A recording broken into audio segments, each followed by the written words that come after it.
When Margaret O'Brien walked alone into Cheyenne's most exclusive social event in 1867, the entire ballroom erupted in mocking laughter. But what happened next would transform not just her life, but challenge everything the Wyoming Territory thought it knew about courage and belonging. Would one lawyer's shocking declaration be enough to silence the doubters and secure her rightful place in a world determined to keep her out? The screaming horse bucked wild against the morning sky, and Margaret O'Brien knew she had 10 seconds before it threw her into the fence post. Her father's old ranch stretched out below them like a patchwork quilt made of brown dirt and green grass, but right now all she could think about was staying alive. "Easy, Thunder," she whispered, her voice steady even as her heart hammered against her ribs. The black stallion had been spooked by something, maybe a snake, maybe just the October wind that kept pushing storm clouds across the Wyoming Territory sky. It was 1867, and out here in Cheyenne, a woman had to handle her own problems. Thunder's hooves hit the ground hard, sending dust flying everywhere. Margaret's hands gripped the leather reins so tight her knuckles turned white. She'd been breaking horses since she was 14, back when her papa was still alive to teach her. Now, 3 years after his death, she was the only O'Brien left to keep the ranch running. The horse finally calmed down, his breathing heavy and fast. Margaret patted his neck, feeling the sweat under her palm. "There's a good boy," she said, sliding down from the saddle. Her boots hit the dirt with a soft thud.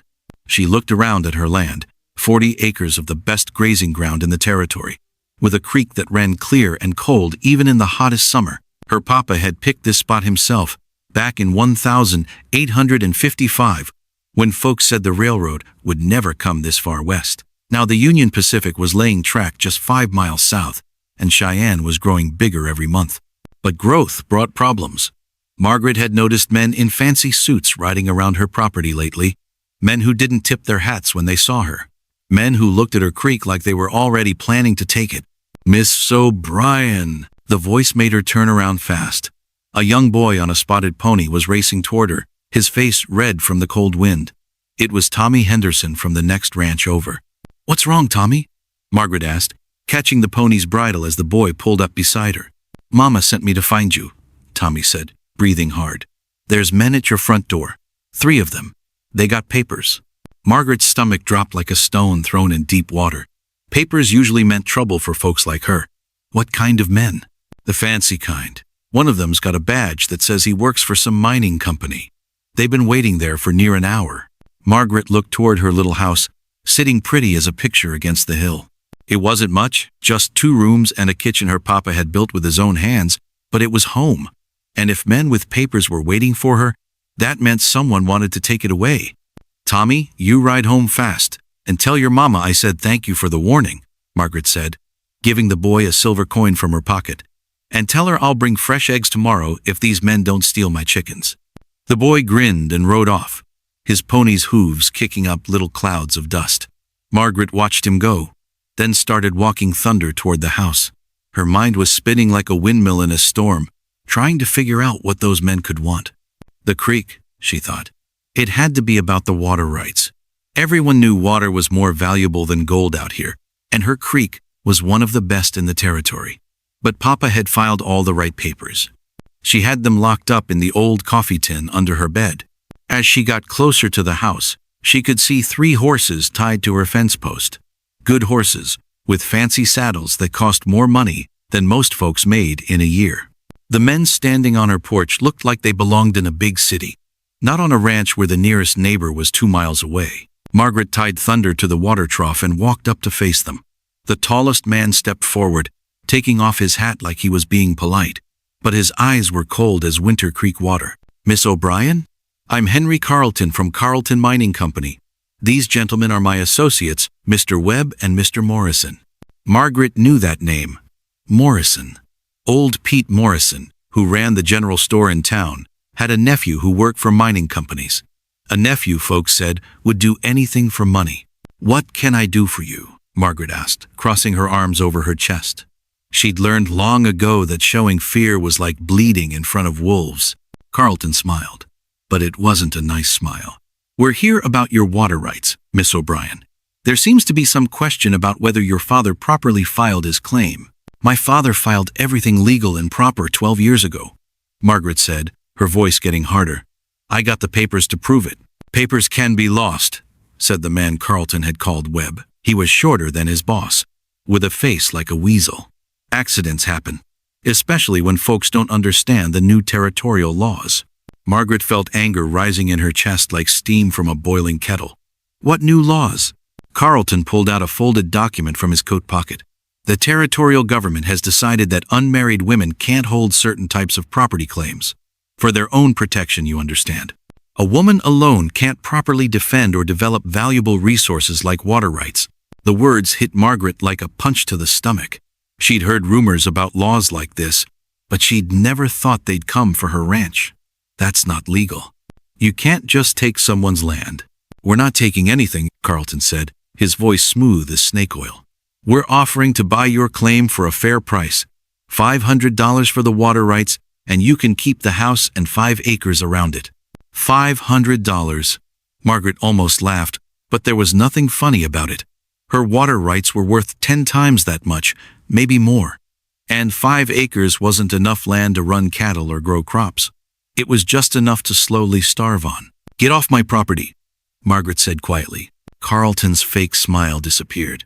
Miss O'Brien, I don't think you understand the situation. Without proper legal standing, you have no right to this water. We're being generous by offering to pay you at all. I said get off my property. Margaret's voice was louder now, and she took a step toward the men. And don't come back. Morrison, Pete's nephew, moved his hand toward his gun belt. Now, miss, there's no need to get excited. We're just trying to help you understand reality.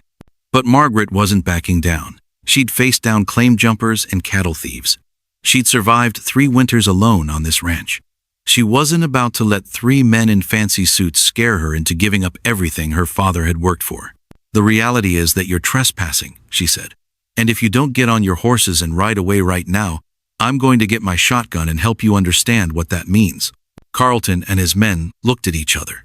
Finally, Carlton put his hat back on his head. You have 1 week to consider our offer, Miss O'Brien. After that, we'll be forced to pursue other legal options. They climbed on their horses and rode away, but Margaret knew they'd be back. Men like that didn't give up easy when they smelled money. She stood on her porch for a long time after they were gone, watching the sun get lower in the sky. The October wind was getting colder, and she could smell snow in the air. Winter was coming, and she'd be facing it alone like always. But something Carlton had said kept bouncing around in her head like a marble in a tin can. Something about unmarried women not being able to hold property claims. If that was true, then maybe there was more than one way to fight this battle. Margaret walked inside her house and pulled the coffee tin out from under her bed. Inside were all her father's papers, the deed to the land, the water rights claim, and a letter he'd written to her before he died. She read the letter again, even though she knew every word by heart. Margaret, it said in his careful handwriting, this land is yours now. Don't let nobody tell you different. But remember, sometimes the smartest fight ain't the one where you throw the most punches. Sometimes you got to be cleverer than that. She folded the letter and put it back in the tin. Papa had always been good at solving problems, even the ones that seemed impossible. Maybe it was time for her to get clever too. Outside, thunder whinnied from the corral, and Margaret went to feed him his evening oats. As she worked, her mind kept turning over Carlton's words. Unmarried women couldn't hold property claims, but what about married women? The idea hit her like lightning striking a tree. It was crazy and dangerous, and might not work at all. But it was the only chance she had to keep her ranch. She'd need help, though. Someone who understood the law and knew how to fight men like Carlton in court instead of with guns. Someone who might be willing to help a ranch woman who had nowhere else to turn. James Fletcher, the new lawyer in town. She'd seen him a few times at Morrison's store, and he'd always been polite to her. More than polite, he'd actually treated her like a person instead of a problem to be solved. Margaret finished feeding Thunder and walked back to the house. The sun was setting now, painting the sky red and orange like a fire burning on the horizon. Tomorrow, she'd ride into town and talk to Mr. Fletcher. Tonight, she'd plan what she was going to say. Because Margaret O'Brien wasn't giving up without a fight. And if Carlton Mining thought they could scare her into selling, they were about to learn that some women were a lot tougher than they looked.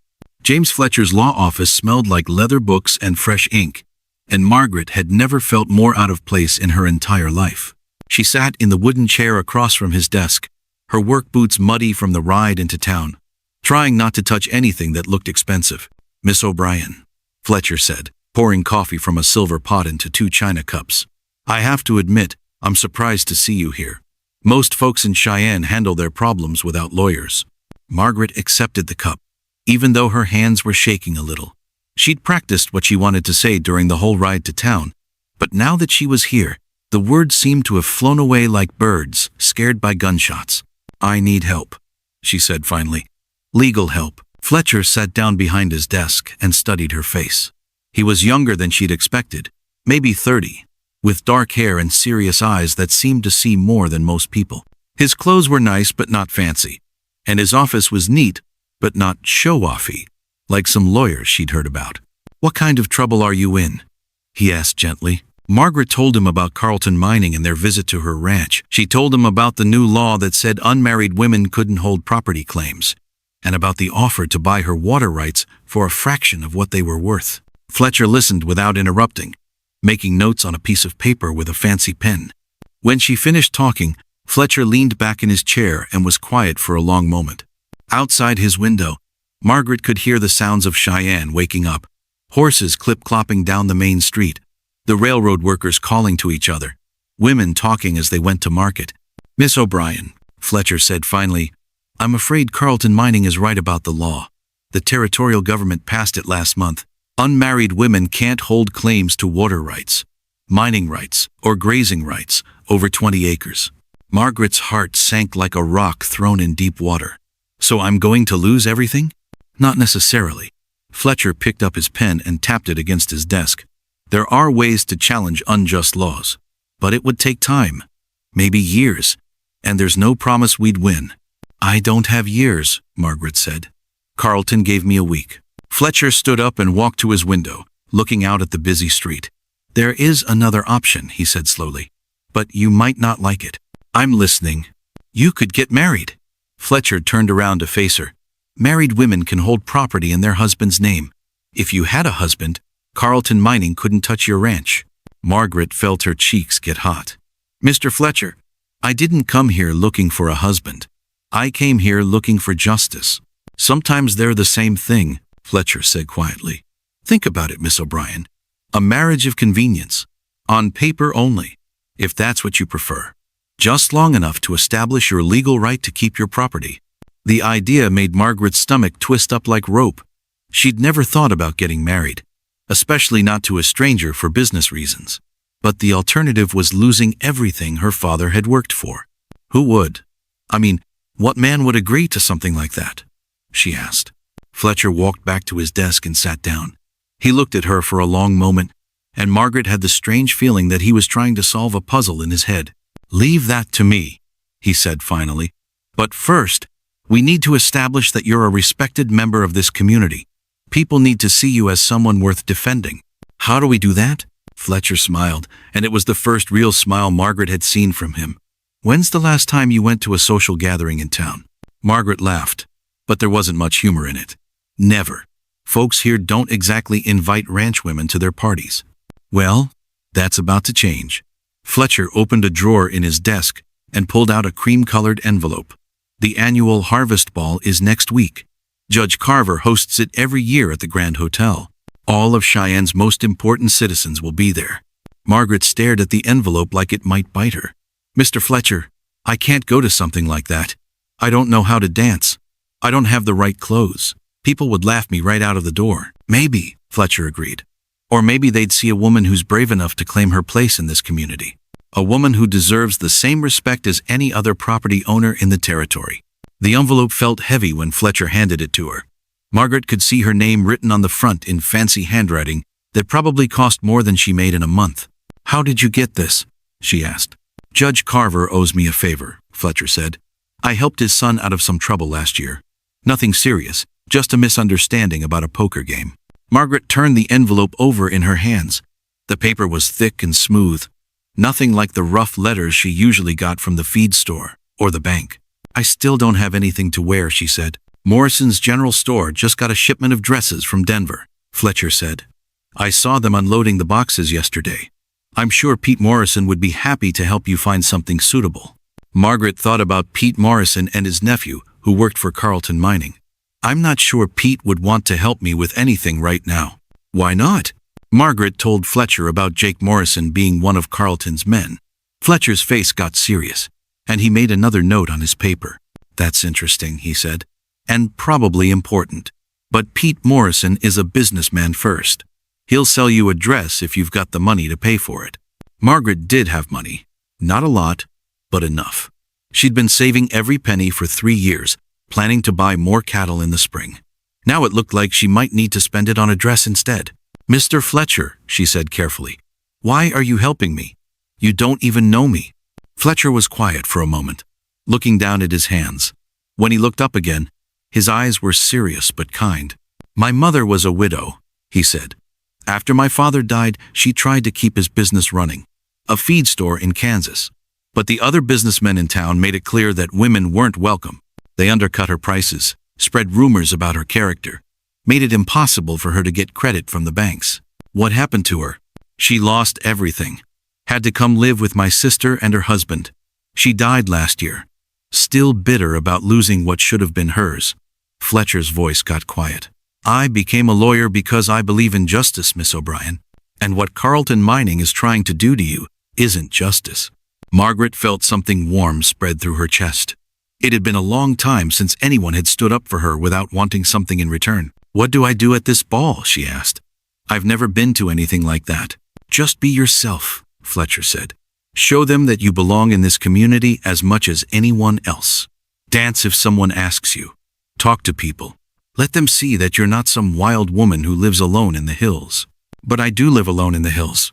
Fletcher laughed, and the sound made Margaret smile despite her worries. Yes, but you're not wild. You're independent. There's a difference. And it's time Cheyenne learned what that difference is. Margaret stood up to leave, tucking the invitation into her coat pocket. Mr. Fletcher, about this marriage idea, give it some thought, Fletcher said. But don't worry about it right now. Let's see how the ball goes first. Sometimes solutions present themselves when you least expect them. Margaret walked out of Fletcher's office feeling more confused than when she'd walked in. But she also felt something else, hope. For the first time since Carlton's visit, she thought maybe there was a way to keep her ranch after all. The walk to Morrison's General Store took her down Cheyenne's Main Street, past the saloons and the railroad office and the new bank that had just opened last month. People nodded to her politely, but she could see the questions in their eyes. What was Margaret O'Brien doing in town in the middle of the week? Why was she coming out of the lawyer's office? By tonight, everyone in Cheyenne would know she was in some kind of trouble. By tomorrow, they'd probably know exactly what kind. Pete Morrison looked surprised when she walked into his store. He was arranging bolts of fabric on a shelf, and his hands stopped moving when he saw her. Margaret, he said carefully, what brings you to town? I need to buy a dress, Pete. Something nice for a special occasion. Pete's eyebrows went up like they were trying to climb into his hair. What kind of special occasion? The kind where a woman needs to look respectable, Margaret said, meeting his eyes steadily. You got anything that might work? Pete studied her face for a moment, then nodded toward the back of the store. Got some new things in from Denver. Might have something in your size. But Margaret, some of them dresses are pretty expensive. I've got money, Pete. And she did. The money she'd been saving for cattle, for fence posts, for all the things a ranch needed. Now she was going to spend it on a dress she'd probably never wear again after one night. But if that one night could save her ranch, it would be the best money she'd ever spent. Pete showed her 3 dresses that might fit. One was blue like a summer sky, one was yellow like sunflowers, and one was green like the deep part of her creek where the trout liked to hide. The green one was the most expensive, but it was also the most beautiful. When Margaret held it up to herself in Pete's cracked mirror, she could almost imagine herself at a fancy ball, dancing with gentlemen and talking to ladies who wore jewels and perfume. I'll take the green one, she said. Pete wrapped the dress in brown paper and tied it with string. As Margaret counted out the money, she could see him watching her with curious eyes. Margaret, he said quietly, I heard my nephew Jake was out to your place yesterday, with some men from Carlton Mining. Margaret's hand stopped moving as she counted out the coins. That's right. Jake's not a bad boy, Pete said. But he's young and he needs work. Sometimes young men make poor choices when they need money. Sometimes they do, Margaret agreed, finishing her counting and sliding the coins across the counter. Pete scooped up the money and put it in his cash box. You be careful, Margaret. There's talk around town about changes coming. New laws, new ways of doing things. Not all of them are going to be good for folks like you. Folks like me? Independent folks. Folks who don't like being told what they can and can't do with their own property. Margaret picked up her package, surprised by Pete's warning. She'd always thought of him as just a storekeeper, someone who minded his own business and didn't get involved in other people's troubles. Thanks for the advice, Pete. And thanks for the dress. Margaret, Pete called as she reached the door. That green dress is going to look real nice on you. Real nice. Margaret rode home as the sun was setting, the package containing her new dress tied securely behind her saddle. The October air was getting colder, and she could smell snow coming in the wind. Winter was still a month away. But out here on the plains, winter could arrive early and stay late. She thought about what Fletcher had said about marriage, about finding a man who would be willing to help her keep her ranch. It seemed impossible. What man would want to marry a woman he barely knew, just to help her fight a legal battle? But as she rode through the gathering darkness, Margaret found herself thinking about James Fletcher's serious eyes and the way he'd talked about his mother. Maybe there were still some good men in the world. Men who believed in doing what was right even when it wasn't easy. The harvest ball was still a week away. 7 days to figure out how to act like a lady, how to talk to rich people, how to convince an entire town that she belonged among them. 7 days to save everything she had left.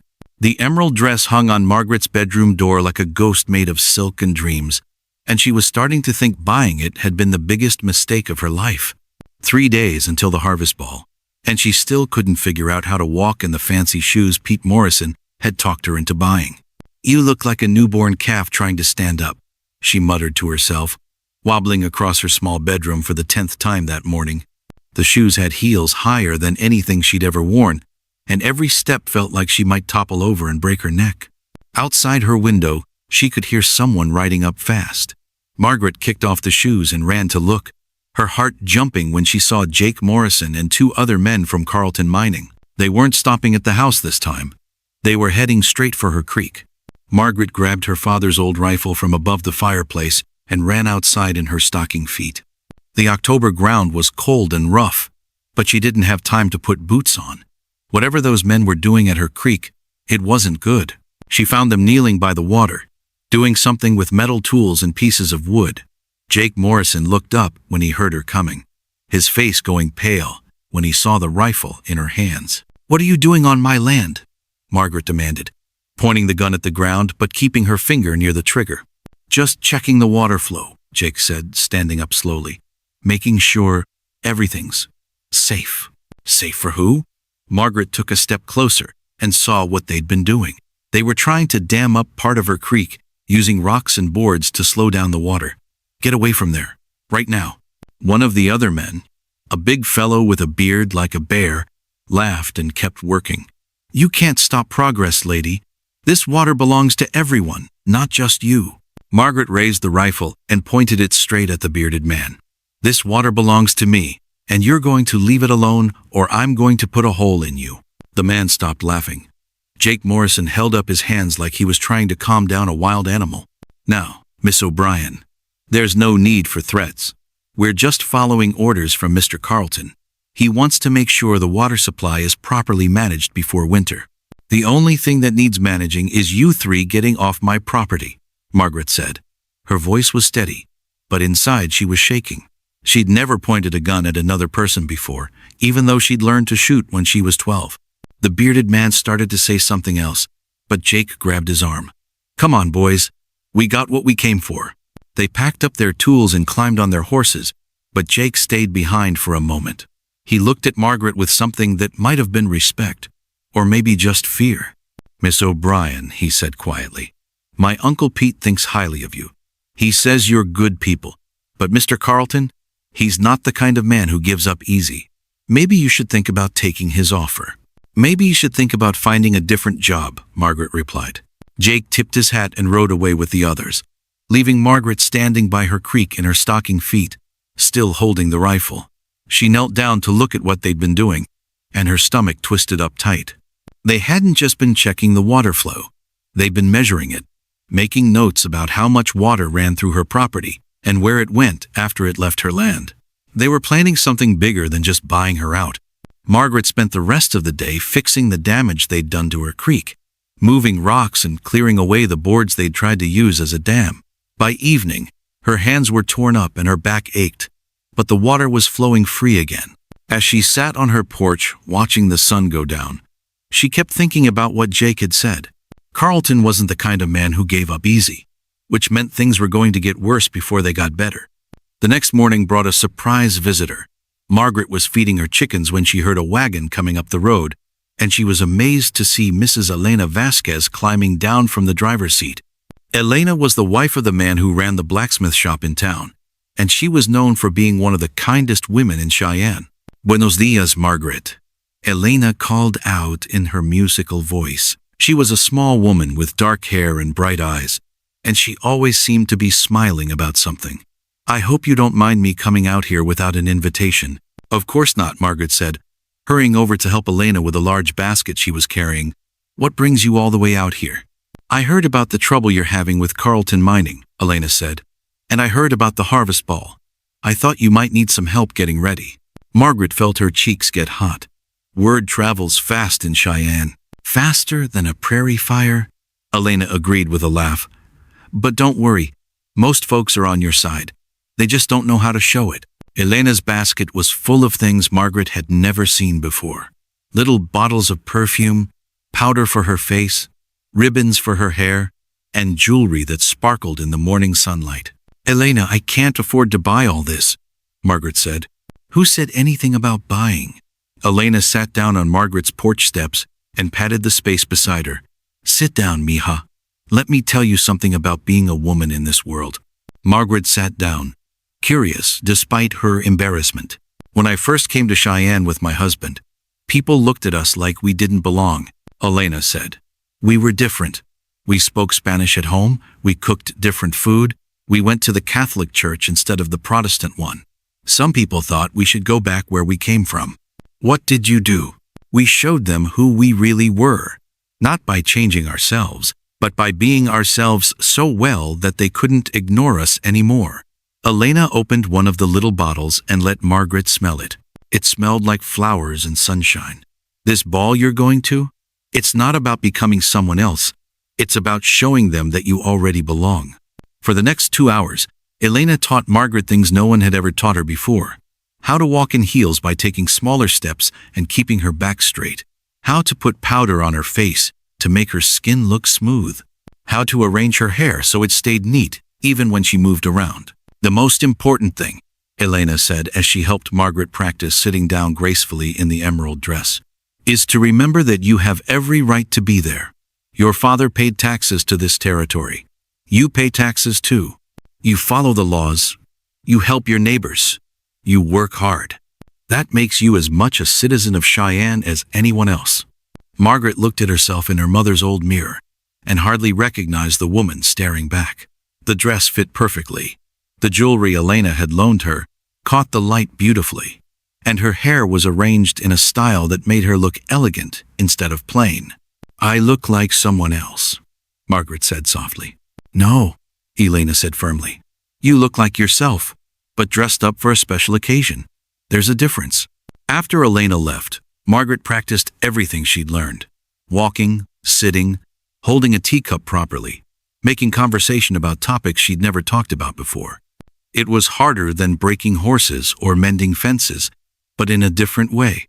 This was about using her mind instead of her muscles. The day before the ball, Margaret rode into town to pick up a few last-minute things. She needed gloves that matched her dress, and Elena had suggested she get her boots polished even though no one would see them under the long skirt. As she walked down Main Street, she noticed people watching her more than usual. Some of them smiled and nodded, but others whispered to each other when they thought she wasn't looking. By now, everyone in Cheyenne knew she was going to the harvest ball. At the bank, she ran into Judge Carver himself. He was a big man with white whiskers and a voice like thunder. and Margaret had always been a little afraid of him. But today, he tipped his hat to her like she was a real lady. "Miss O'Brien," he said in his booming voice, "I understand congratulations are in order. Looking forward to seeing you at tomorrow night's festivities." "Thank you, Judge," Margaret managed to say without her voice shaking. "I'm looking forward to it too." As the judge walked away, Margaret realized that something had changed. People were treating her differently, talking to her with more respect. Maybe Elena was right. Maybe she did belong here after all. But that evening, as she was putting the finishing touches on her appearance for the next night, Margaret heard horses outside again. This time it was Henry Carleton himself, along with Jake Morrison and the bearded man from the creek. Margaret didn't bother with the rifle this time. She walked out on her porch in her work clothes and crossed her arms over her chest. "Mr. Carleton," she said, "come to check my water again?" Carleton smiled his cold smile and climbed down from his horse. "Actually, Miss O'Brien, I came to make you a better offer. $750 for your water rights, plus you can keep 10 acres instead of 5. It was more money than Margaret had ever seen at one time, but it still wasn't fair. And she could tell by Carleton's tone that this wasn't really an offer. It was an ultimatum. "Not interested," she said. "Miss O'Brien, I understand you're planning to attend the harvest ball tomorrow night," Carleton said, his voice getting harder. "I wonder if you've considered how embarrassing it might be if certain irregularities about your property claim came to light at such a public gathering." Margaret's blood turned cold. "What irregularities?" "Oh, just some questions about whether your father actually paid all the fees he was supposed to pay, whether his claim was properly witnessed. Small things, really, but the kind of small things that can cause big problems in court." Margaret knew Carleton was lying, but she also knew that lies could be just as dangerous as the truth if the wrong people believed them. And if Carleton stood up at the ball tomorrow night and accused her father of cheating, it wouldn't matter if he could prove it or not. The damage would be done. "You have until tomorrow night to decide," Carleton said, climbing back on his horse. "After that, things might get complicated." After the men rode away, Margaret sat on her porch steps and put her head in her hands. Tomorrow night was supposed to be her chance to show Cheyenne that she belonged in their community. Now it looked like it might be the night her whole world fell apart. She thought about riding into town and telling James Fletcher what Carleton had threatened. But what could Fletcher do? Carleton hadn't actually accused her of anything yet. He just made it clear that he could if he wanted to. Margaret looked up at the stars beginning to appear in the darkening sky. Her father had taught her to read the stars when she was little, to use them for navigation when she was riding alone at night. Right now, she felt more lost than she'd ever felt in her life. But giving up wasn't an option. Tomorrow night, she was going to that ball. She was going to hold her head high and show everyone in Cheyenne that Margaret O'Brien belonged there just as much as anyone else. And if Carleton wanted to try and destroy her reputation in front of the whole town, she'd face that too. After all, she'd been fighting for her place in the world since she was 14 years old. One more battle wasn't going to break her now. The Grand Hotel blazed with light like a beacon in the Wyoming darkness, and Margaret's hands were shaking so hard she could barely hold her mother's pearl necklace steady as she tried to fasten it around her neck. Through her bedroom window, she could see carriages arriving at the hotel, ladies in beautiful gowns stepping down onto wooden platforms that had been laid over the muddy street. "You can do this," she whispered to her reflection in the mirror.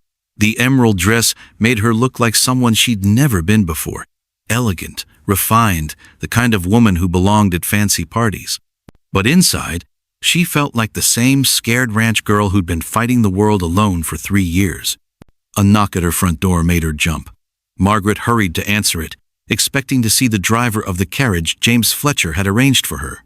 Instead, she found Fletcher himself standing on her porch, dressed in a black suit that made him look handsome enough to steal a girl's breath. "Mr. Fletcher," she said, surprised, "I thought you weren't going to escort me tonight." "I changed my mind," Fletcher said quietly. "A lady shouldn't have to face something like this alone." Margaret felt something warm spread through her chest. "Thank you," she said simply.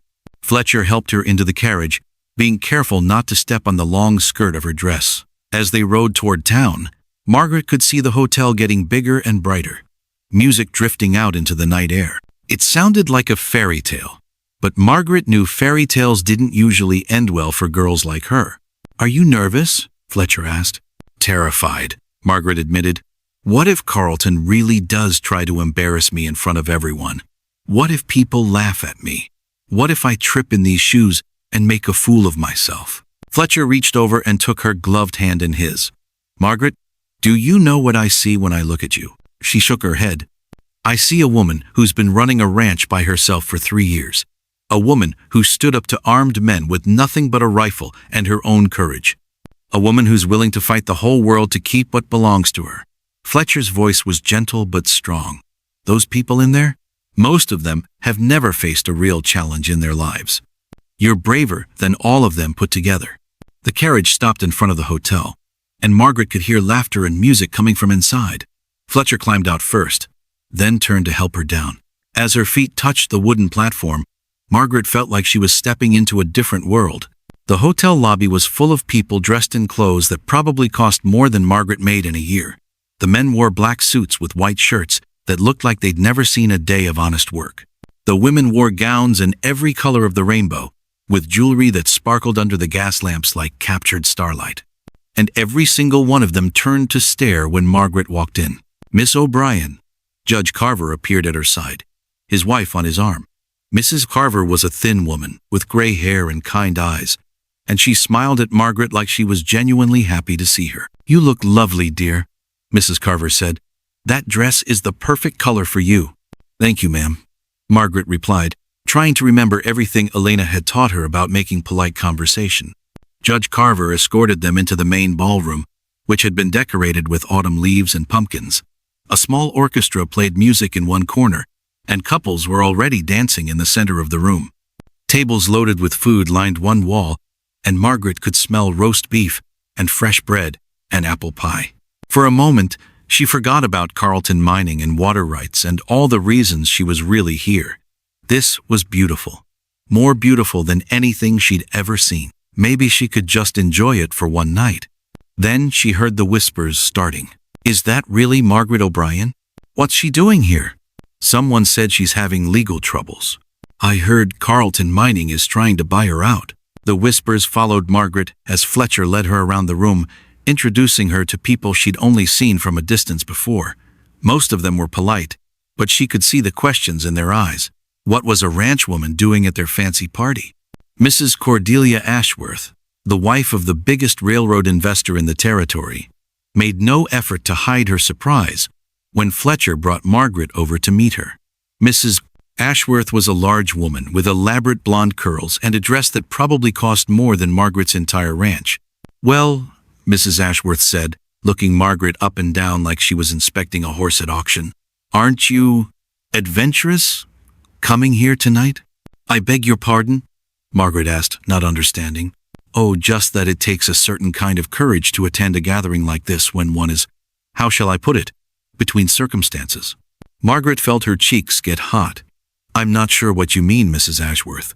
Mrs. Ashworth's smile was all teeth and no warmth. "Oh, my dear, surely you know that everyone's talking about your little property dispute. Such an unfortunate situation. I do hope you'll be able to find somewhere suitable to live when it's all settled." The words hit Margaret like a slap across the face. Mrs. Ashworth was assuming that Carlton Mining had already won, that Margaret was going to lose her ranch no matter what she did. "My property isn't in dispute," Margaret said, her voice getting stronger. "My father filed all the proper papers, and I have every right to that land." "Of course, dear," Mrs. Ashworth said in the tone people used when they were talking to children or crazy people. "I'm sure it will all work out for the best." As Mrs. Ashworth walked away, Margaret felt like everyone in the room was staring at her. The beautiful ballroom suddenly felt like a trap, and the emerald dress felt like a costume that fooled no one. "She's not worth your worry," Fletcher said quietly, offering Margaret his arm. "Would you like to dance?" Margaret had never danced with a man before, but Fletcher was patient and gentle, guiding her through the steps of a simple waltz. As they moved around the dance floor, Margaret began to relax a little. Maybe she didn't belong here, but she was here, and she was doing fine. Then she saw Henry Carlton entering the ballroom. He was dressed in an expensive suit with a gold watch chain across his vest, and he moved through the crowd like he owned the place. People nodded respectfully as he passed, and Margaret realized that Carlton was probably richer and more powerful than she'd understood. "He's here," Margaret whispered to Fletcher. Fletcher followed her gaze, and his jaw tightened. "I see him. Just keep dancing. Don't let him know you're worried." But Carlton wasn't interested in subtlety. He walked straight over to where Margaret and Fletcher were dancing and tapped Fletcher on the shoulder. "Excuse me," Carlton said loudly enough for nearby couples to hear. "I'd like to speak with Miss O'Brien." "I'm sure you would," Fletcher replied, not stopping the dance. "But Miss O'Brien is occupied at the moment." Carlton's eyes got cold. "It's about a business matter that concerns her future. I think she'd want to hear what I have to say." Other couples had stopped dancing now, and Margaret could feel everyone watching them. The music kept playing, but the dancers were all looking at the confrontation developing in the middle of the floor. "What kind of business matter?" Judge Carver had appeared beside them, his voice carrying the authority of his position. Carlton smiled his snake oil smile. "Just some questions about property claims, Judge. Nothing that can't be sorted out with proper legal proceedings." "What questions?" This time it was Fletcher who spoke, his voice sharp as a knife blade. "Questions about whether Patrick O'Brien actually paid all the fees required for his water rights claim," Carlton said, his voice getting louder so more people could hear. "Questions about whether his claim was properly witnessed according to territorial law." Margaret felt the bottom drop out of her stomach. Carlton was doing exactly what he'd threatened to do, attacking her father's reputation in front of the whole town. "Those are serious accusations, Mr. Carlton," Judge Carver said slowly. "Do you have evidence to support them?" "I have documents," Carlton replied, pulling papers from his coat pocket. "Documents that suggest certain irregularities in the original filing." Margaret's hands were shaking, but her voice was steady when she spoke. "My father was an honest man, Mr. Carlton. He followed every law and paid every fee required." "I'm sure he tried to," Carlton said with false sympathy. "But sometimes honest people make mistakes, especially when they're not familiar with all the legal requirements." The insult hung in the air like smoke from a gun. Carlton was saying her father had been too ignorant to file his claim properly, that everything Margaret had was built on a mistake. "That's enough," Fletcher said, stepping between Carlton and Margaret. "If you have legal concerns about Miss O'Brien's property, you can address them in court. This is neither the time nor the place for such accusations." "Actually, Mr. Fletcher, I think this is exactly the right time and place," Carlton said. "The people of Cheyenne deserve to know the truth about who they're welcoming into their community." Margaret looked around the ballroom and saw faces staring back at her. Some curious, some uncomfortable, some openly hostile. Mrs. Blank's Ashworth was whispering behind her fan to a group of other ladies, no doubt spreading Carlton's accusations like seeds in fertile ground. "The truth," Margaret said, her voice carrying clearly through the sudden quiet, "is that my father worked 16 hours a day to build something lasting in this territory. The truth is that I've continued his work, helping neighbors, paying taxes, contributing to this community in every way I can." She took a step toward Carlton, her chin raised high. "And the truth is that you're trying to steal what doesn't belong to you because you think a woman won't fight back." The ballroom was completely silent now except for the orchestra, which had finally stopped playing. Margaret could hear her own heartbeat, could smell the fierce sweat under her perfume, could feel the weight of every eye in the room. Carlton's mask of false sympathy dropped away, showing the cold calculation underneath. "Miss O'Brien, I understand you're upset, but facts are facts.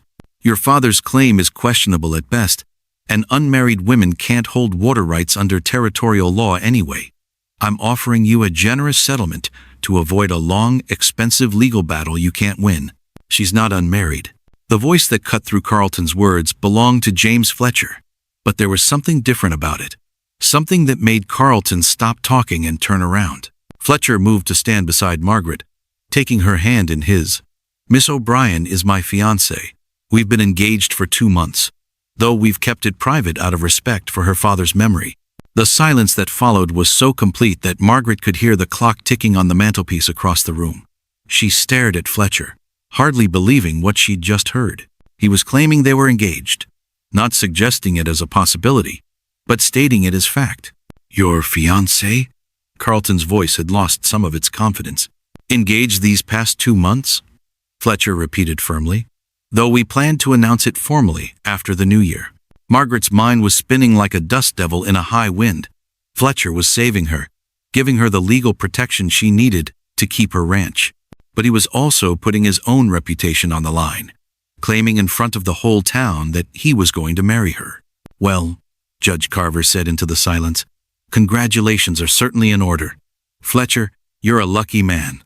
The spell broke, and suddenly everyone was talking at once. People pressed forward to offer congratulations, to get a closer look at the woman who'd managed to catch the attention of Cheyenne's most eligible bachelor. Carlton stood in the middle of it all, his accusations forgotten in the excitement of unexpected news. But Margaret could see the fury in his eyes, and she knew this was far from over. Fletcher had outmaneuvered him tonight, but Carlton wasn't the kind of man who gave up after one defeat. As the orchestra started playing again, and people began to drift back to their conversations, Fletcher leaned down to whisper in Margaret's ear. I hope you don't mind, he said quietly, but I meant what I said. Margaret looked up into his serious dark eyes and saw something there that made her heart skip like a stone across water. Which part? All of it, Fletcher replied, and led her back onto the dance floor as if nothing in the world had changed. But everything had changed, and Margaret knew that by tomorrow morning, the whole territory would know that she was no longer fighting her battles alone. The gunshot cracked through the dawn air like breaking glass, and Margaret bolted upright in her bed to see smoke rising from her barn. 3 days had passed since the harvest ball. 3 days since Fletcher had announced their engagement to all of Cheyenne, and now Carlton Mining was done playing games. Margaret grabbed her rifle and ran outside in her nightgown, her bare feet slipping on the frost-covered ground. The barn wasn't on fire. Someone had just shot a hole through the roof to get her attention. Jake Morrison sat on his horse 50 yards away, holding a smoking pistol and wearing a grin that made Margaret's blood boil. Morning, Miss O'Brien, Jake called out. Or should I say Mrs. Fletcher? Congratulations on your engagement. Get off my property, Jake Morrison, before I put a hole in you to match the one in my barn. Jake's grin got wider. Now, that's no way to talk to your future business partner. Margaret raised her rifle and pointed it straight at Jake's chest. I don't have any business with you or your boss. Oh, but you do. Jake reached into his saddlebag and pulled out a folded paper. Here's a court order. Seems there's some question about your water rights after all. Judge over in Laramie says we got the right to inspect your property while the case is being decided. Margaret's heart sank like a stone thrown in deep water. Laramie was the territorial capital, where the big judges sat and made decisions that affected everyone in Wyoming. If Carlton had gotten the judge there to side with him, she might be in more trouble than Fletcher could handle. Let me see that paper, Margaret demanded. Jake rode closer and tossed the document to the ground near her feet. Margaret kept her rifle trained on him while she bent to pick it up, scanning the official-looking words and stamps. The paper said that Carlton Mining Company had filed a complaint questioning the validity of Patrick O'Brien's original water rights claim. Until the matter could be settled in court, the company had the right to survey and inspect the disputed property to determine its true value and ownership status. This doesn't give you the right to shoot up my barn, Margaret said. That was just to make sure you were awake, Jake replied. We'll be back this afternoon with a proper surveying crew. Hope you'll be more cooperative than you have been. After Jake rode away, Margaret sat on her porch steps and read the court order 3 more times, hoping she'd miss something that would make it go away, but the words stayed the same. Carlton had found a way to get legal permission to tear apart her property, looking for evidence that her father had done something wrong. She was still sitting there an hour later when Elena Vasquez arrived, with a basket of fresh bread and a worried expression. Margaret, mija, the whole town is talking, Elena said, sitting down beside her on the steps. They're saying Carlton Mining got some kind of court order from Laramie. They did. Margaret showed Elena the paper.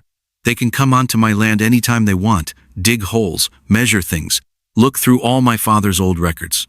Elena read the document with the careful attention of someone who'd learned to watch out for legal tricks. Her husband dealt with contracts and business papers at the blacksmith shop, and she'd picked up a lot of knowledge over the years. This is bad, Elena said finally. But it's not the end of the world.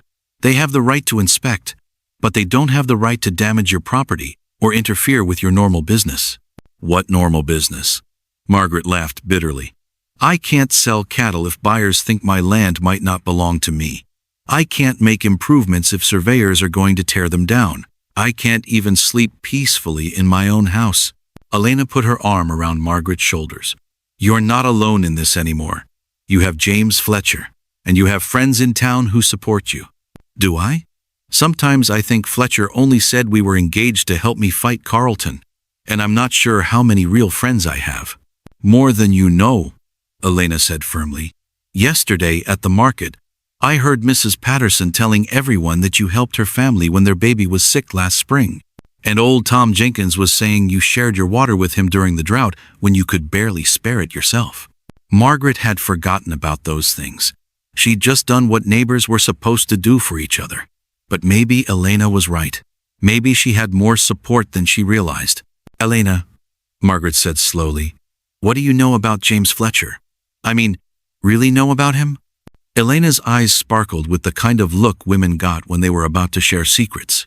"I know he came here from Kansas after his mother died. I know he's honest in his business dealings, and fair in his prices. And I know he looks at you like a man who's found something precious." "How can you tell?" "The same way I could tell my husband was sweet on me before he worked up the courage to ask me to marry him." Elena smiled. "A woman learns to read these things, Mija. Fletcher's feelings for you are real, whether the engagement started as business or not." That afternoon, Margaret watched from her kitchen window as Carlton's surveying crew arrived. There were 6 men with fancy equipment, metal tools for measuring, wooden stakes for marking boundaries, and notebooks for writing down everything they found. Jake Morrison led them around her property like he owned it, pointing out the creek, the grazing areas, and the spots where her father had built fences and outbuildings. They set up a big metal thing that looked like a telescope on legs and used it to look at different parts of her land. Margaret wanted to go outside and tell them to hurry up and finish their business, but Elena had advised her to stay inside and let them work. "Don't give them any excuse to say you were interfering with official business," Elena had warned. Around 3 o'clock, Fletcher arrived on horseback, his face grim as winter sky. He tied his horse to Margaret's porch rail and came inside without knocking. "I heard about the court order," he said without preamble. "Margaret, we need to talk about what this means." "It means Carlton found a way to make my life miserable while he tries to steal my land," Margaret replied, pouring Fletcher coffee from the pot she'd kept warm all day. "It means more than that." Fletcher sat down at her kitchen table and pulled out his own copy of the court order. "This came from Judge Morrison in Laramie. He's Jake Morrison's cousin." Margaret's coffee cup stopped halfway to her lips. His cousin? Second cousin. But family all the same. And Judge Morrison has been known to be flexible in his interpretation of territorial law when it benefits certain business interests. "You're saying the whole thing is crooked?" "I'm saying Carlton has more influence than we thought. But that doesn't mean we can't fight him." Fletcher leaned forward, his eyes intense. "Margaret, I've been doing some research into Carlton Mining Company. They've pulled this same trick in Colorado and Montana, using questionable legal tactics to force small landowners to sell out. Did it work? Sometimes, but not always. In Colorado, a group of ranchers banded together and fought back. They won eventually, but it took 2 years and cost them most of their savings." Margaret set down her coffee cup and looked out the window at the surveyors tramping around her land. "I don't have 2 years, James, and I sure don't have that kind of money for a legal fight." Fletcher reached across the table and took her hand. "That's what I want to talk to you about. This engagement we announced at the ball, I know it started as a legal maneuver, but I'd like to make it real." Margaret's heart started beating faster. "What are you saying?" "I'm saying I want to marry you, Margaret. Not just on paper, but for real. I want to share your troubles and your successes, your good days and your bad ones." Fletcher's voice was quiet but steady. "I want to help you fight Carlton, and I want to build a life with you after we've won." Margaret stared at him, hardly believing what she was hearing. "James, you barely know me. We've talked maybe a dozen times before all this started. I know you're brave enough to face down armed men to protect what's yours. I know you're kind enough to help neighbors in trouble even when you're struggling yourself. I know you're strong enough to run a ranch alone and smart enough to know when to ask for help." Fletcher's grip on her hand tightened. "I know enough, Margaret. The question is whether you're willing to take a chance on me." Before Margaret could answer, shouting erupted outside. Through the window, she could see the surveyors gathered around something near her creek, their voices raised in excitement. Jake Morrison was waving his arms and pointing at the ground. Margaret and Fletcher ran outside to see what the commotion was about. The surveying crew had dug a hole about 3 feet deep near the spot where Margaret's creek entered her property, and they'd found something that had them all excited. "What's going on here?" Fletcher demanded, using his lawyer voice. Jake Morrison held up a piece of wood covered in mud and creek water. "Look what we found buried right at the property line. It's a survey stake with different markings than what's on Miss O'Brien's deed." Margaret's blood turned cold. The wooden stake had numbers and letters carved into it, but they were different from the ones on her father's property papers. "That doesn't prove anything," Fletcher said quickly. "Survey stakes get moved by floods, animals, all sorts of things, and anyone could have buried that there." "Maybe," Jake said with a nasty grin, "but it sure raises questions about where the real property line is, doesn't it? Questions that'll have to be answered in court." The head surveyor, a thin man with spectacles, was making notes in his book and sketching diagrams of where they'd found the stake. "We'll need to do a complete resurvey of the area," he told Jake. "This could take weeks." Weeks. Margaret's heart sank as she realized what that meant. Weeks of strangers tramping around her property, digging holes, questioning everything her father had built. Weeks of uncertainty about whether she'd have a home when it was all over. "That's enough for today," Fletcher said firmly. "You've done your inspection. Now get off this property. We'll be back tomorrow," Jake promised. "And every day after that, until we get to the bottom of this." After the surveyors left, Margaret and Fletcher stood by the hole they'd dug, looking at the muddy water slowly filling it back up. "They planted that stake," Margaret said quietly. "My father would never have made a mistake about his property lines." "I know," Fletcher agreed, "but proving it won't be easy. Carlton's been planning this for months, maybe longer. He's not leaving anything to chance." Margaret looked around at her land, the rolling hills where her cattle grazed, the creek that had never run dry, the little house where she'd been born and raised. Everything she cared about was being threatened by men who saw it as nothing more than a business opportunity. "James," she said slowly, "about what you said earlier, about making our engagement real." Fletcher turned to look at her, hope and fear warring in his dark eyes. "If we're going to fight Carlton together," Margaret continued, "then we should do it as real partners. Not just for legal reasons, but because," she took a deep breath, "because I think I'm falling in love with you." Fletcher's smile was like sunrise breaking over the mountains. "Margaret O'Brien, will you marry me? Not just to save your ranch, but because I've been half in love with you since the first day I saw you standing up to those men in front of Morrison's store." "Yes," Margaret said simply, "but James, I need you to understand something. I'm not going to be the kind of wife who stays home and tends house while her husband handles all the important business. If we're partners, we're real partners in everything." "I wouldn't want it any other way," Fletcher replied, and kissed her there beside the muddy hole Carlton's men had dug, with the October wind blowing around them and storm clouds gathering on the horizon. They were still kissing when Elena Vasquez rode up with news that would change everything. "Margaret, James," Elena called out, her voice urgent. "You need to come to town right away. Something's happened to Judge Carver." Dr. Williams wiped blood from his hands as he came out of Judge Carver's bedroom, and one look at his face told Margaret that the news wasn't good. The judge's house was full of worried people, his wife crying softly in a corner chair, several prominent citizens whispering among themselves, and Elena pacing back and forth like a caged cat. "How is he, Doc?" Fletcher asked quietly. "Alive, but barely. Someone beat him pretty badly. Broken ribs, possible head injury, cuts and bruises all over." Dr. Williams was an old man who'd seen plenty of violence in his years on the frontier, but he looked shaken. "Judge Carver's a big man, strong as an ox. Whoever did this to him wasn't playing around." Margaret felt sick to her stomach. Judge Carver had been nothing but kind to her, welcoming her to the harvest ball and treating her with respect when others had whispered behind their fans. Now he was fighting for his life, and she had a terrible feeling it was connected to her troubles with Carlton Mining. "Did he say anything about who attacked him?" Fletcher pressed. "He was conscious for a few minutes when they brought him in," Dr. Williams replied. "Kept mumbling something about papers and water rights. And he kept saying a name, Morrison. Jake Morrison. Margaret's hands clenched into fists. She'd known Jake Morrison was working for Carlton, but she'd never thought he'd go this far. Beating up an old man was the act of someone who'd lost all sense of right and wrong. Mrs. Carver looked up from her chair, her face pale and streaked with tears. Judge Carver was working late in his office last night, going through some legal documents. Someone broke in around midnight. The neighbors heard shouting and came to investigate, but whoever did it was already gone. "What kind of documents?" Fletcher asked gently. "Something about territorial water rights law," Mrs. Carver replied. He'd been researching it ever since the Harvest Ball, trying to understand the legal issues around Margaret's case. Margaret's heart sank even further. Judge Carver had been trying to help her, and now he was lying in bed with broken bones because of it. Elena came over and put her arm around Margaret's shoulders. "This isn't your fault, Mija." Judge Carver was doing what he thought was right.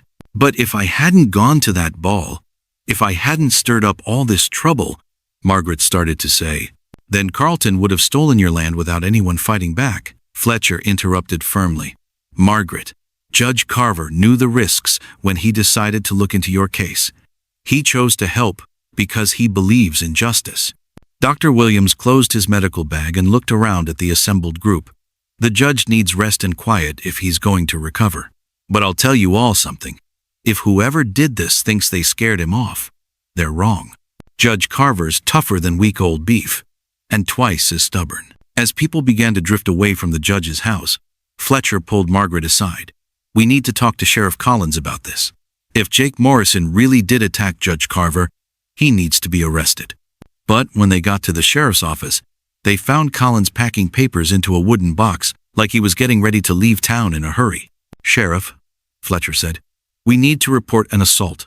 Judge Carver was attacked last night, and we have reason to believe—" "I know all about Judge Carver," Collins interrupted, not looking up from his packing. "Terrible thing, but I'm afraid I won't be able to investigate it." "Why not?" Margaret demanded. Collins finally looked at them, and Margaret could see fear in his eyes. "Because I just got word from the territorial governor's office. I'm being transferred to a new post up in Montana Territory, effective immediately." Fletcher's jaw tightened. "That's awfully convenient timing, Sheriff." "Maybe it is, maybe it isn't," Collins replied. "But orders are orders.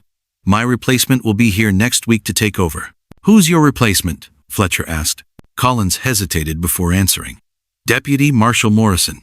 Jake Morrison's been appointed acting sheriff."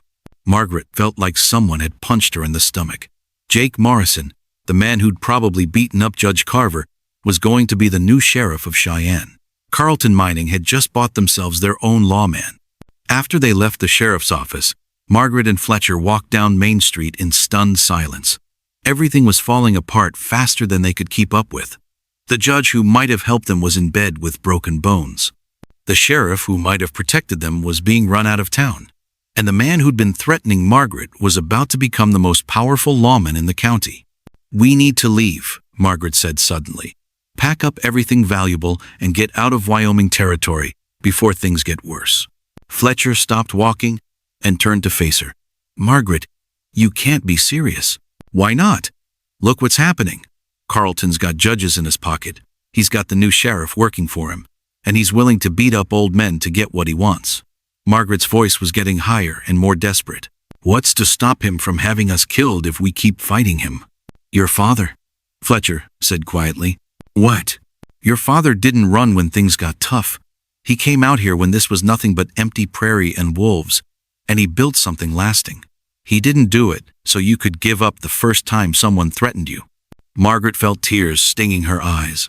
"My father didn't have to face men like Carlton. Things were different then." "Were they? Margaret, do you know what this territory was like when your father first came here? There were no laws, no judges, no sheriffs, just strong men taking what they wanted from weak ones. Your father survived because he was willing to fight for what was his." Fletcher took her hands in his voice gentle but firm. "We can beat Carlton, but only if we're smart about it. Only if we use the law instead of trying to run from it." "How?" "He's got the law on his side now. Not all of it. There are still honest judges, still people who believe in doing what's right. We just have to find them." Fletcher's eyes were serious but determined. "Margaret, will you trust me?" Will you let me try to find a way to fight this legally? Margaret looked around at the town where she'd been born, the place where her father had built his dreams and where she'd hoped to build her own. The idea of leaving made her feel sick, but the idea of staying and watching Carlton destroy everything made her feel worse. What do you have in mind? She asked finally. There's a territorial judge in Denver who's known for being honest and fair-minded. Judge Harrison. If we can get your case transferred to his court, away from the Morrisons and their family connections, we might have a real chance. How do we do that? We prove that the local courts are compromised, that Carlton's been using illegal methods to influence the legal process. Fletcher's voice got excited as he explained his plan. The attack on Judge Carver, Jake Morrison's convenient appointment as sheriff, that mysterious survey stake that appeared exactly where Carlton needed it. It's all connected. If we can prove it, we can get the whole case moved to federal court. Margaret felt a spark of hope for the first time all day. What do we need to do? First, we need evidence. Real evidence that Carlton's been breaking the law. And second, we need to make sure you're safe while we gather that evidence. I'm not leaving my ranch, Margaret said firmly. I'm not asking you to, but I am asking you to let me move in with you until this is settled. As your fiancé, I have the legal right to help protect your property. Margaret felt her cheeks get warm. James, people will talk if you're living in my house before we're married. Let them talk. Right now, keeping you alive is more important than protecting your reputation. That evening, Fletcher moved his belongings from his rooms above the barber shop to Margaret's ranch house. It felt strange having a man in her space after 3 years of living alone, but it also felt safer. And if Margaret was being honest with herself, it felt right in a way that surprised her. They spent the evening going through all of her father's papers, looking for anything that might help their case. Fletcher examined every document with a lawyer's careful eye, making notes and asking questions about dates and details Margaret had never paid attention to before. Your father was more careful than you realize, Fletcher said, holding up a receipt from 1,855. He kept records of every fee he paid, every form he filed, every conversation he had with territorial officials. This is better documentation than most people have. Then why is Carlton able to challenge it? Because he's not really challenging the documentation. He's challenging the system itself, trying to change the rules after your father followed them perfectly. Fletcher set down the papers and looked at Margaret seriously. That's actually good news for us. It means we're not fighting about facts. We're fighting about fairness. Around 10 o'clock, they heard horses approaching the house. Fletcher grabbed his rifle and motioned for Margaret to stay back while he looked out the window. It's Elena, he said, relaxing. But she's got someone with her. Margaret opened the door to find Elena with Tom Jenkins, the old rancher whose place bordered hers to the south. Tom was a weathered man in his 60s who'd been friends with Margaret's father, and he looked worried about something. Margaret, we need to talk, Tom said without preamble. Carlton's men came to see me today, made me an offer for my water rights too. Margaret's blood ran cold. What did you tell them? I told them to go to hell, same as you did. But they said something that's got me worried. Tom took off his hat and ran his fingers through his thin gray hair. They said pretty soon all the small ranchers in this area are going to be selling out, whether they want to or not. Said the territorial government's got new plans for this whole valley. Fletcher leaned forward, his lawyer instincts alert. What kind of plans? Some kind of big irrigation project. They want to dam up the main creek that feeds all our land. Use the water for mining operations instead of ranching. Tom's voice was grim. If they do that, none of us will have enough water to keep cattle. Margaret felt like the ground was shifting under her feet. Carlton wasn't just trying to steal her ranch. He was planning to destroy the whole valley's way of life. Tom, Fletcher said carefully, did they give you any documentation about this irrigation project? Any official papers? Tom reached into his coat and pulled out a folded document. They left this with me, said it was a copy of the territorial development plan. Fletcher read the paper quickly, his face getting darker with each line. When he finished, he looked up at Margaret with an expression she'd never seen before. Not just anger, but cold, calculated fury. This is it, he said quietly. This is how we beat them. What do you mean? Margaret asked. Fletcher held up the document. This development plan was filed with the territorial government 6 months ago. 6 months before Carlton ever approached you about buying your water rights. It proves that this whole thing was planned in advance. The legal challenges, the survey stakes, everything. So it means Carlton committed fraud when he pretended to make you a legitimate business offer. He knew all along that the government was going to seize everyone's water rights for this irrigation project. He was trying to buy your land cheap and then sell it to the government for 10 times what he paid you. Margaret stared at the paper in Fletcher's hands, hardly daring to believe what she was hearing. Does this mean we can stop him? It means we can try. Fletcher's smile was sharp as a knife blade. And it means Carlton Mining Company is about to discover that some fights are worth having, no matter how powerful you think you are. Outside, storm clouds were gathering on the horizon, and Margaret could smell rain in the wind. But for the first time since this whole mess started, she wasn't worried about the coming storm. She was ready for it. The territorial courthouse in Denver was bigger than Margaret had ever imagined a building could be, with stone columns that reached toward the sky like giant trees and windows that sparkled like diamonds in the morning sun. She stood on the steps holding Fletcher's arm, wearing her emerald dress one more time, watching important-looking people in expensive clothes hurry up and down the marble stairs. "Are you ready for this?" Fletcher asked quietly, adjusting the leather case that held all their evidence against Carlton Mining Company. Margaret took a deep breath of the thin mountain air. "I've been ready since the day Carlton first set foot on my property." They'd been in Denver for 3 days, staying in a small hotel, while Fletcher prepared their case for Judge Harrison. The federal judge had agreed to hear their complaint after reading Fletcher's carefully written petition, which detailed Carlton's fraudulent business practices and the corruption in Cheyenne's local courts. But getting the judge to listen was only the first step. Now they had to prove their case in front of a courtroom full of lawyers, witnesses, and spectators who would decide whether Margaret kept her ranch or lost everything. Inside the courthouse, the hallways echoed with the sound of footsteps and voices. Margaret had never seen so many people in suits and fancy dresses all in one place. Lawyers carried stacks of papers tied with red ribbons. Judges walked by in black robes that made them look like preachers, and clerks hurried around with armloads of law books. "Mr. Fletcher, Miss O'Brien." The voice belonged to a young man with ink-stained fingers and nervous eyes. He hurried over to them, slightly out of breath from running. "I'm Timothy Walsh from the Denver Republican newspaper," he said, pulling out a small notebook and pencil. "I've been following your case. Is it true that Carlton Mining Company has been using illegal methods to force small ranchers off their land?" Fletcher put his hand on Margaret's arm before she could answer. "Mr. Walsh, we'll be happy to discuss the case after the hearing. Right now, we need to focus on presenting our evidence to Judge Harrison." But as they walked toward the courtroom, Margaret noticed more reporters gathering in the hallway. Word about their case had spread beyond Cheyenne, and people were starting to pay attention to what Carlton had been doing in Wyoming Territory. The courtroom itself was even more impressive than the rest of the building. High ceilings, wooden benches polished to a shine, and a judge's bench that looked like a throne made of dark oak. Judge Harrison was already sitting behind it, a stern-looking man with white hair and sharp blue eyes that seemed to see everything at once. Margaret and Fletcher took their seats at a table on the left side of the courtroom. Across the aisle, Henry Carlton sat with 3 lawyers in expensive suits, looking confident and calm like he didn't have a care in the world. But Margaret noticed something that made her heart skip a beat. Jake Morrison was sitting in the back of the courtroom, wearing a badge that identified him as the new sheriff of Cheyenne.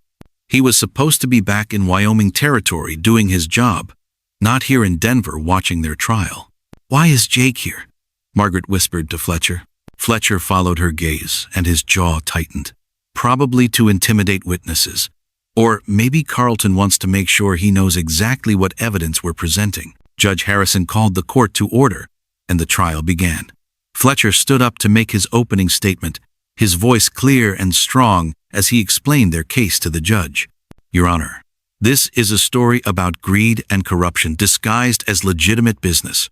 Carlton Mining Company has been using fraudulent legal tactics to steal water rights from honest ranchers in Wyoming Territory. They've bribed local officials, planted false evidence, and used violence against anyone who tried to stop them. Carlton's lead lawyer, a smooth-talking man named Bradshaw, objected several times during Fletcher's speech, but Judge Harrison overruled him each time. "Mr. Fletcher may continue," the judge said firmly. "These are serious accusations, and I want to hear all the evidence." Fletcher presented their case piece by piece, like putting together a puzzle made of words and documents.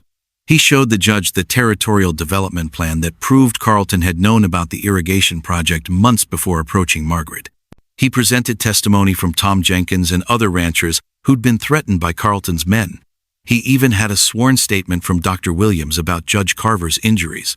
But the most powerful moment came when Fletcher called Margaret to testify on her own behalf. Margaret walked to the witness stand on shaking legs, very aware that everyone in the courtroom was watching her. She'd practiced what she wanted to say, but now that she was actually sitting there with Judge Harrison looking at her expectantly, all her prepared words seemed to fly away like birds scared by gunshots. "Miss O'Brien," Fletcher said gently, "please tell the court about your father's ranch and how you came to own it." Margaret found her voice and began to speak. She told the judge about her father's hard work, about the legal documents he'd filed, about the years she'd spent keeping the ranch running after his death. She described Carlton's threats and Jake Morrison's intimidation tactics. "My father came to Wyoming Territory with nothing but hope and determination," Margaret said, her voice getting stronger as she talked.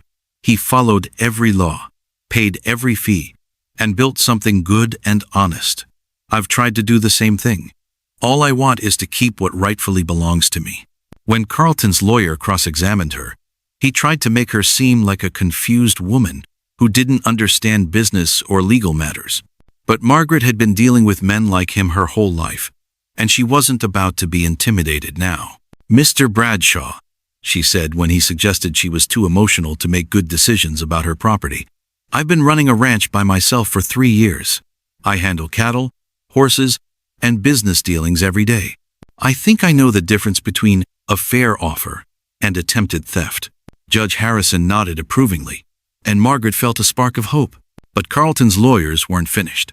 They called their own witnesses, men who claimed Margaret's father had been careless about filing proper paperwork, surveyors who insisted the mysterious stake they'd found proved the property boundaries were wrong, and officials who said the new territorial laws made Margaret's ownership questionable.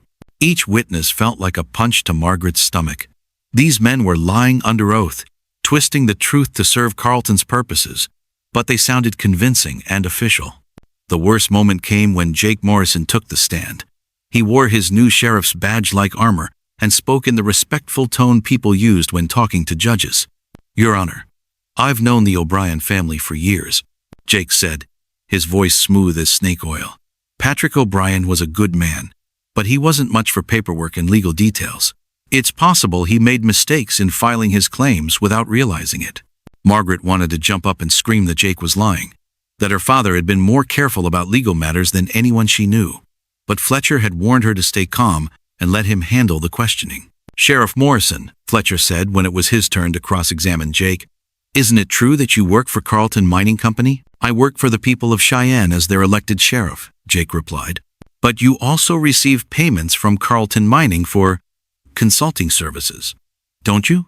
Jake's confident expression flickered for just a moment. "I may have done some part-time work for them in the past, but that doesn't affect my testimony here." Fletcher smiled and pulled out a document from his case. "Your Honor, I'd like to present evidence showing that Sheriff Morrison received a payment of $500 from Carlton Mining Company just 1 week ago." The courtroom erupted in murmurs and whispers. Jake's face turned red, and Carlton's lawyers started objecting loudly. But Judge Harrison examined the bank records Fletcher had obtained and nodded grimly. "The witness will explain this payment," the judge ordered. Jake stammered and stumbled through an explanation about consulting fees and legal work, but it was clear he'd been caught taking money from Carlton while serving as a supposedly neutral law officer. As the day wore on, Margaret could see that the tide was turning in their favor. Fletcher's careful preparation was paying off, and Judge Harrison seemed increasingly skeptical of Carlton's claims.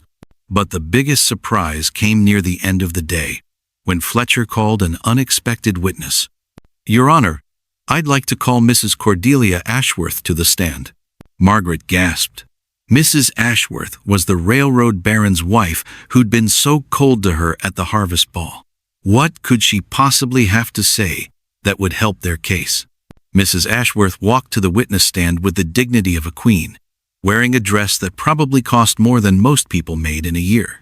But when she began to speak, her words shocked everyone in the courtroom. "Your Honor, I've lived in Wyoming Territory for 6 years, and I've seen what happens when powerful men decide they want something," Mrs. Ashworth said in her clear, cultured voice.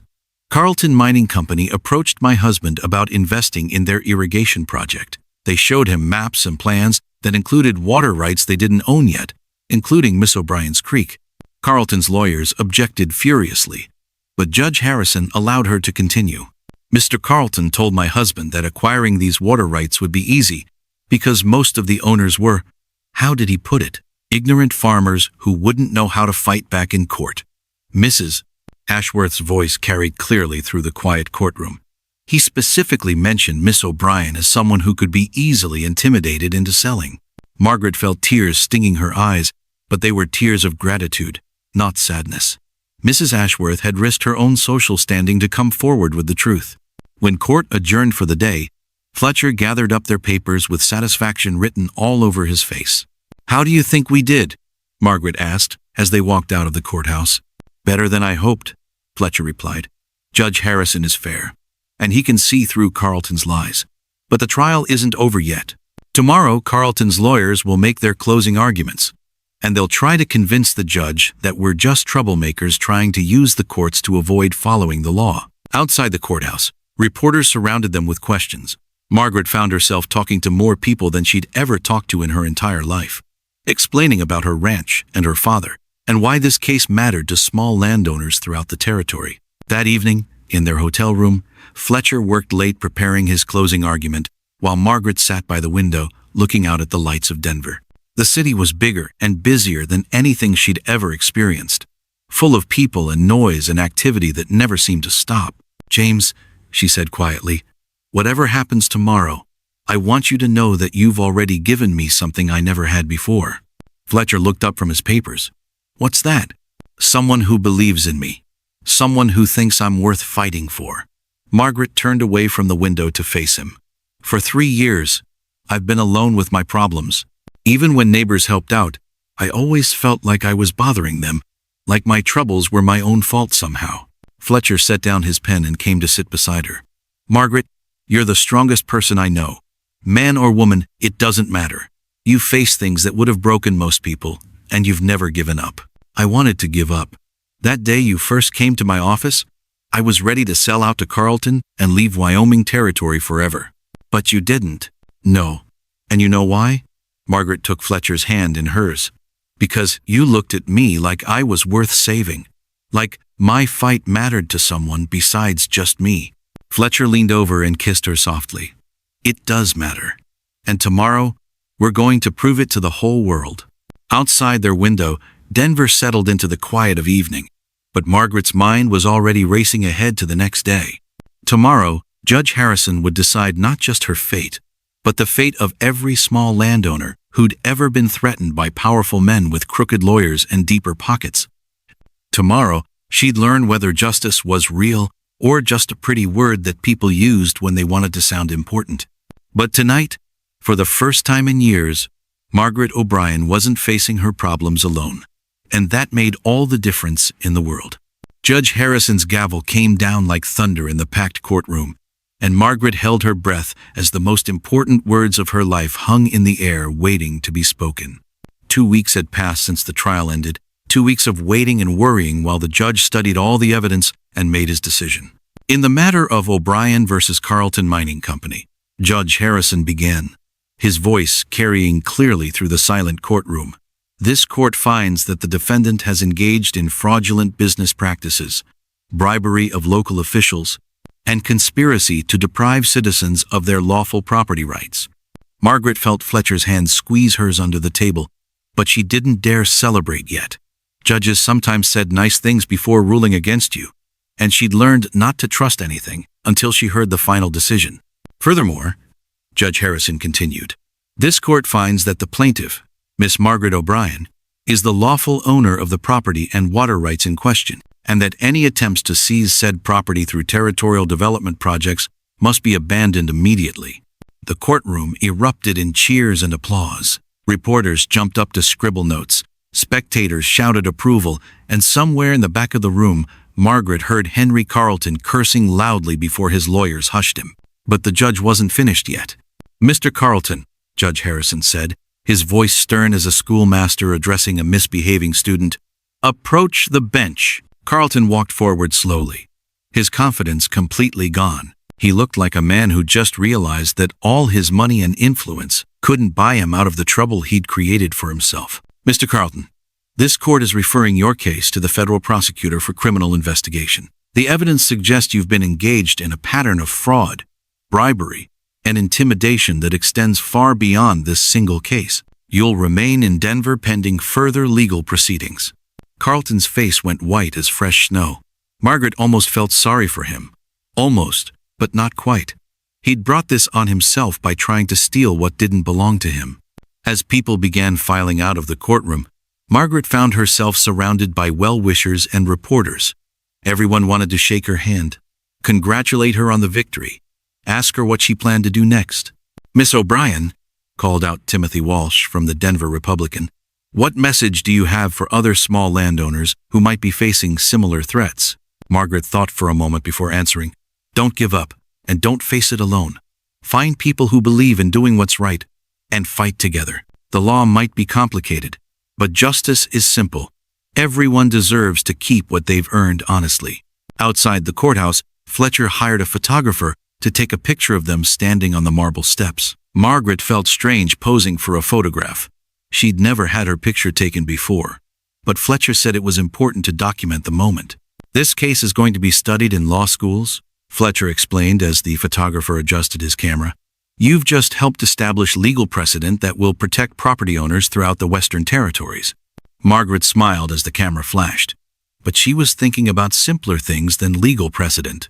She was thinking about going home to her ranch, about checking on her cattle, and making sure her creek was still running clear and cold. They took the afternoon train back to Cheyenne, and Margaret spent the journey watching the familiar landscape roll by outside the window. The mountains looked the same. The rolling plains stretched out endless and beautiful, but everything felt different now. She wasn't just Margaret O'Brien anymore. She was Margaret O'Brien, who'd taken on one of the most powerful mining companies in the territory and won. When their train pulled into Cheyenne's little station, Margaret was amazed to see a crowd of people waiting for them. Tom Jenkins was there with his wife. Elena Vasquez had brought her whole family, and even old Pete Morrison had closed his store to come welcome them home. "Margaret!" Elena called out, pushing through the crowd to embrace her friend. "The whole town's been talking about nothing else for 2 weeks. We're so proud of you." Judge Carver was there too, walking with a cane because of his injuries, but grinning like a man who'd just won a poker game with 4 aces. "Miss O'Brien," he boomed in his thunderous voice, "you've done something remarkable. You've shown that the law still means something in this territory." As the crowd celebrated around them, Margaret noticed Jake Morrison standing at the edge of the gathering. He wasn't wearing his sheriff's badge anymore. That had been taken away when Judge Harrison exposed his connections to Carleton mining. He looked older somehow, and definitely poorer. Margaret walked over to him, curious about what he might have to say. "Miss O'Brien," Jake said quietly, not meeting her eyes, "I owe you an apology. What I did, working for Carleton, threatening you, lying in court, it wasn't right." "No, it wasn't," Margaret agreed. "But why did you do it?" Jake finally looked at her, and she could see shame in his eyes. "Money. Carleton offered me more cash than I'd ever seen at one time, and I needed it. My ma's been sick, and the doctor bills were piling up. I thought I could just take his money and not really hurt anybody." Margaret studied his face, trying to decide if he was telling the truth or just saying what he thought she wanted to hear. "What are you going to do now?" "Don't rightly know. Can't be sheriff anymore, and nobody in town trusts me to do honest work." Jake kicked at the ground with his boot. "Might head up to Montana Territory, try to start over somewhere nobody knows what I did." Margaret surprised herself by feeling sorry for him. Jake Morrison had made bad choices, but he wasn't evil like Carleton. He was just a young man who'd let money cloud his judgment. "Jake," she said slowly. If you're serious about starting over, I might have some work for you on my ranch. Nothing fancy, just regular cowhand wages for regular cowhand work. But you'd have to prove you're trustworthy. Jake's eyes widened in surprise. You'd hire me? After everything I did? People deserve second chances if they're willing to earn them, Margaret replied. But Jake, if you ever lie to me or try to cheat me, you'll be looking for work in Alaska Territory instead of Montana. Understood? Yes, ma'am. Understood. As the celebration continued around the train station, Fletcher pulled Margaret aside. They walked down Cheyenne's main street together, past Morrison's General Store and the bank and the saloon, where cowboys were already spreading news of their victory. Margaret, Fletcher said as they reached the edge of town, we need to talk about our engagement. Margaret's heart skipped a beat. What about it? Well, we announced it to fight Carlton. And now Carlton's finished. The legal reasons for getting married are gone. Fletcher stopped walking and turned to face her. The question is, what do we do now? Margaret looked at this man, who'd fought for her, believed in her, and helped her save everything she cared about. Over the past few weeks, she'd seen his courage, his intelligence, and his kindness.